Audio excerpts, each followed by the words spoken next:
देखो अब मैं आपको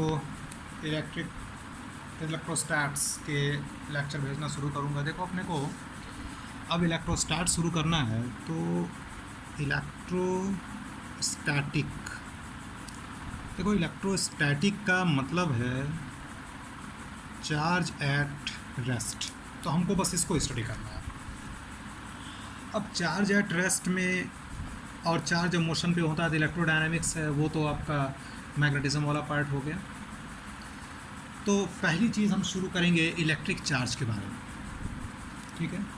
तो इलेक्ट्रिक चार्ज क्या होता है, लिख दिया मैंने definition. Charge is intrinsic property associated with matter, मतलब mass, due to which it produces and experiences electrical and magnetic effect.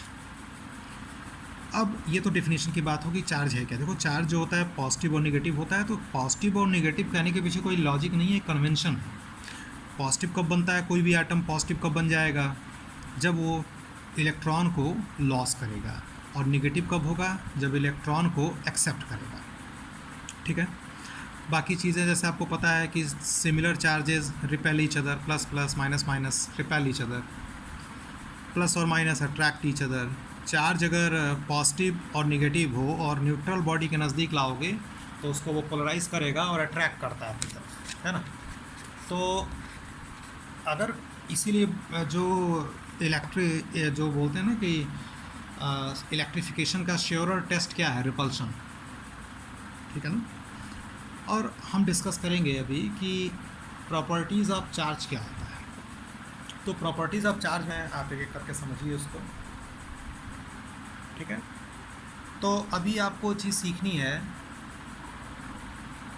Properties of charge में। पहली चीज़ है चार्ज इज स्केलर क्वांटिटी, मतलब चार्ज जो होता है इसके अंदर एडिटिव प्रॉपर्टी होती है। जैसे मान लो कि मैं तुम्हें +2 कूलॉम दूँ, -3 कूलॉम दूँ और बोलूँ कि टोटल चार्ज कितना है, तो ये सीधे सीधे क्या हो जाएगा, -1। सिंपल अगर आप जोड़ते हैं वैसे ऐड कर देंगे।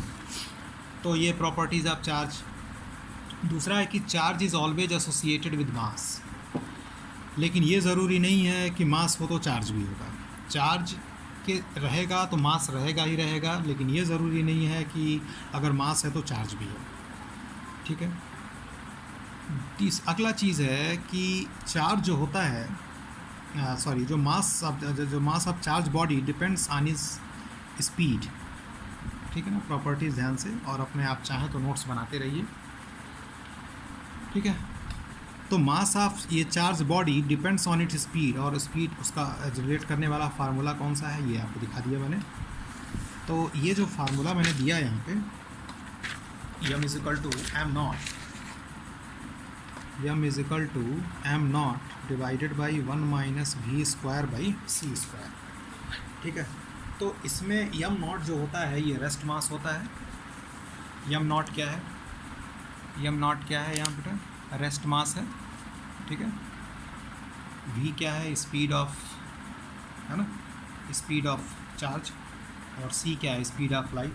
तो इसमें मैं दो चीज़ लूँगा। पहली चीज़ ये लूँगा कि अगर v की वैल्यू c से बहुत कम है तो v/c टेंडिंग टू 0 हो जाएगा, तो ये वैल्यू 0, तो 1 - 0 1।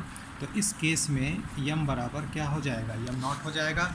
यानी v की वैल्यू अगर इस c से बहुत कम है तो उस समय मास में कोई बहुत सिग्निफिकेंट चेंज नहीं आएगा, लेकिन अगर v is comparable to c, अगर v का c से कंपेयर करोगे तब क्या होगा, तो ये जो v²/c² है इसको आप 0 नहीं लिख सकते। तो ये जो यानी v²/c² की एक वैल्यू होगी, और 1 में से वो वैल्यू घटाओगे तो ये वैल्यू <1 हो जाएगी, और जब <1 का रूट लोगे तो वैल्यू वो भी <1 ही रहेगी। तो m बराबर जो आएगा वो m नॉट, और ऐसी क्वांटिटी से डिवाइड कर रहे हैं जिसकी वैल्यू, जैसे मान लो वो क्वांटिटी x है जिसकी वैल्यू 1 से कम है, तो जब किसी भी क्वांटिटी को आप वैल्यू 1 से कम है उससे डिवाइड करते हैं तो ओवरऑल वैल्यू जो बढ़ जाएगी, यानी m की वैल्यू m नॉट से ज़्यादा हो जाएगी। तो जब बेटा m की वैल्यू m नॉट से ज़्यादा हो गई, यानी mass of the charge body बढ़ गया, यानी जब चार्ज बॉडी बहुत हायर स्पीड से मूव कर रही हो तो मास उसका बढ़ जाएगा।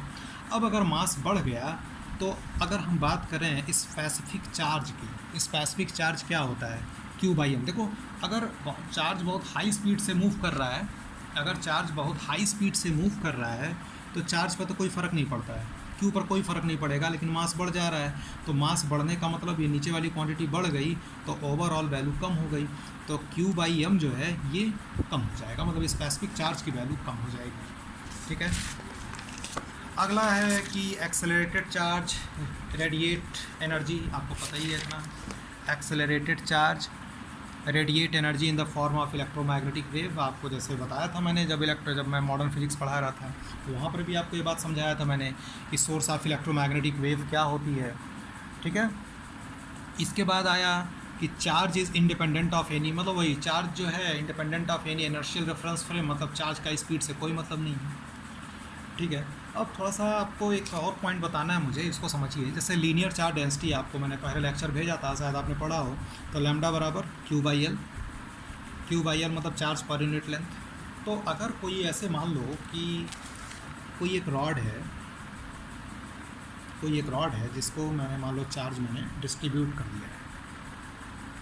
ठीक है, मैंने ये डिस्ट्रीब्यूट कर दिया है और ये मान लो कि बहुत हाई स्पीड से मूव कर रहा है, इसका लेंथ यल था तो इसका linear charge density Q by L. तो बेटा लीनियर चार्ज डेंसिटी पर क्या फ़र्क पड़ सकता है? तो देखो बहुत हाई स्पीड से मूव कर रहा है तो क्यू पर तो कोई फ़र्क पड़ेगा नहीं। यल का जो रिलेशन होता है वो इस तरह से लिखते हैं, L naught into √1 minus v square by C square.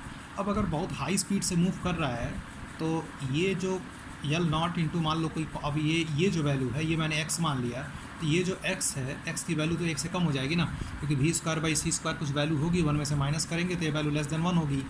तो यल की जो वैल्यू है वो कम हो गई, क्योंकि जब किसी भी क्वांटिटी को अगर आप 1 से, जैसे मान लीजिए कि 9 है और इसको आप 1 से कम वैल्यू से मल्टीप्लाई करो, 0.9 से मल्टीप्लाई करो तो वैल्यू क्या हो जाएगी 8.1। तो देखो पहले से वैल्यू क्या हो गई, कम हो गई, यानी यल की वैल्यू यल नॉट से कम हो गई, लेंथ कम हो गई, और लेंथ जब कम हो गई तो लैम्डा की वैल्यू बढ़ गई, यानी लीनियर चार्ज डेंसिटी बढ़ जाएगी।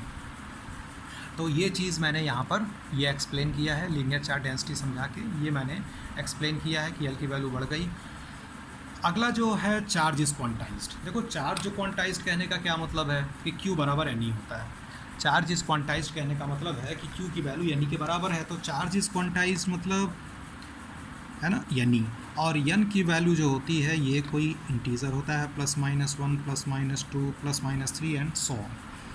ठीक है, देखो क्योंकि इलेक्ट्रॉन जैसे अब मान लो पॉजिटिव चार्ज होता है, नेगेटिव चार्ज होता है, तो कोई भी जैसे ये एटम है तो बोलते हैं ना सबसे बाहरी शेल में जो इलेक्ट्रॉन होता है वो बैलेंस इलेक्ट्रॉन होते हैं, बैलेंस शेल वाले इलेक्ट्रॉन होते हैं। यहीं पर ये या तो इसको लूज़ करेगा या फिर गेन करेगा, तो इलेक्ट्रॉन लूज़ करेगा या गेन करेगा तो ऐसा थोड़ी है कि वो आधा इलेक्ट्रॉन ले लिया है ना, 1.5 इलेक्ट्रॉन ले लिया।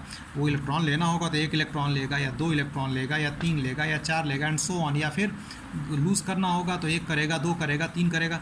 तो चार्ज जो आता है वो या तो ई आएगा, 2e आएगा, 3e आएगा, या फिर ये प्लस माइनस हम ऐसे लगा सकते हैं। तो चार्ज इज़ क्वांटाइज्ड। तो ई जो है इसको क्या नाम देते हैं, इलेक्ट्रॉनिक चार्ज बोलते हैं। ई को क्या बोलते हैं, electronic charge, or quantum of charge. और ये वैल्यू कितनी है, ई की वैल्यू 1.6 × 10⁻⁹ कूलम। ये क्वांटाइजेशन का केस है। और अगला एक जो इसका डिफिनीशन है वो है charge is conserved of isolated system, है ना। Charge is conserved of isolated system का मतलब ये हुआ कि जैसे मान लीजिए कि ये 2 चार्ज बॉडी थी, ये Q1 ये Q2, दोनों आइसोलेटेड थे, मतलब मोह माया से दूर थे, और दोनों को कांटेक्ट में लाया गया। दोनों को क्या किया गया, कांटेक्ट में लाया गया। अब जब दोनों को बेटा हम कांटेक्ट में लाए, ठीक है ना, जब दोनों को कांटेक्ट में लाएंगे ऐसे तो चार्ज का ट्रांसफ़र होगा। चार्ज का ट्रांसफ़र किधर से किधर होगा, हायर से लोअर पोटेंशियल की तरफ होगा। और कब तक होगा, जब तक कि दोनों का पोटेंशियल बराबर ना हो जाए। तो दोनों का पोटेंशियल जब बराबर हो गया, जब चार्ज पूरी तरह से ट्रांसफ़र हो गया, फिर इनको अलग कर दिया। तो मान लो इस पर चार्ज आया Q1 डैश और इस पर क्या आया Q2 डैश। तो जो पहले का चार्ज है Q1 + Q2 ये बराबर क्या होगा, Q1 डैश + Q2 डैश, ठीक है ना। तो पहले का चार्ज और बाद का चार्ज बराबर होगा। तो ये क्वांटाइजेशन ऑफ चार्ज होता है। मतलब आइसोलेटेड सिस्टम हो तो चार्ज ना तो क्रिएट कर सकते हैं ना तो डिस्ट्रॉय कर सकते हैं। चार्ज क्रिएट और डिस्ट्रॉय तभी कर सकते हैं जब इक्वल और अपोजिट चार्जेस क्रिएट हो रहे हों। लाइक पेयर प्रोडक्शन और पेयर एनिलेशन। ये देखिए दोनों मैंने दिखा रखा है। तो याद रखिएगा, कभी कभी क्वेश्चन पूछा जा चुका है। जैसे ये गामा पार्टिकल है, ये गामा पार्टिकल क्या होता है, पॉजिट्रॉन और इलेक्ट्रॉन में टूटता है, एनर्जी है ये इसमें, पॉजिट्रॉन इलेक्ट्रॉन में टूटती है। देखो पहले भी चार्ज जीरो था, बाद में भी चार्ज जीरो है। तो अगर आइसोलेटेड सिस्टम, मतलब अगर लिखा है ना, चार्ज कैन बी क्रिएटेड और destroyed only in pairs of equal and opposite charge, ठीक है ना। तो इक्वल एंड अपोजिट चार्जेज हैं, इस तरह से हो सकता है। फिर आता है पेयर एनिलेशन। तो पेयर एनिलेशन में क्या होता है, यही इलेक्ट्रॉन और पॉजिट्रॉन मिलते हैं और 2 गामा पार्टिकल्स निकलते हैं ऐसे, ठीक है। तो पेयर प्रोडक्शन और पेयर एनिलेशन याद रखिएगा। कुछ न्यूमेरिकल्स हैं इस पर, है ना। तो ये न्यूमेरिकल मैं आपको अगली वीडियो में समझाऊंगा।